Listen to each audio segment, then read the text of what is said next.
పిట్టపోరు పిట్టపోరు పిల్లి తీర్చినంట అని దువ్వాడ వాణి దువ్వాడ శ్రీనివాసుల యొక్క గొడవ చివరికి మాధురి క్యాష్ చేసుకోగలిగింది. ఒక కథ ఉంది కదా, రెండు ఏవైతే పక్షులు కొట్టుకుంటే కోతి దాని ఆస్తే దానికి సంబంధించినటువంటి ఆహారం లాక్కుపోయిందని, అట్లాగే ఇప్పుడు తన భర్త దగ్గర అంటే తన భర్త చేతిలో ఉన్న ఆస్తి అంతా తనదే అని భావించేటటువంటి వాణి తన భర్త సంపాదనంతా కూడా అంతకుముందే మాధురి ఇష్యూని బేస్ చేసుకుని తీసేసుకోగలిగింది.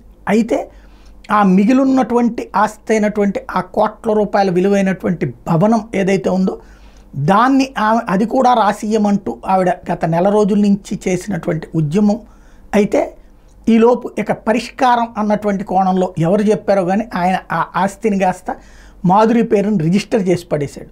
ఇప్పుడు 2 కోట్లు బాకీ ఉన్నాను కాబట్టి రిజిస్టర్ చేశానంటే ఆయనకే అద్దెకిస్తానని మాధురి అంటుంది. ఇక్కడ భార్యాభర్త గొడవలో 3వ పర్సన్కి ఆస్తి జమ అయిపోయింది. ఇది అసలైనటువంటి కీలకమైనటువంటి అంశం. అంటే ఇది ఎవరికన్నా ప్రయోజనం ఉందా అంటే మాధురికి ప్రయోజనం. ఇందులో ఎవరు లాభపడ్డారు ఎవరు నష్టపడ్డారంటే దువ్వాడ శ్రీనివాస్ రాజకీయం సమాధి అయిపోయింది, ఆస్తి సర్వనాశనం అయిపోయింది.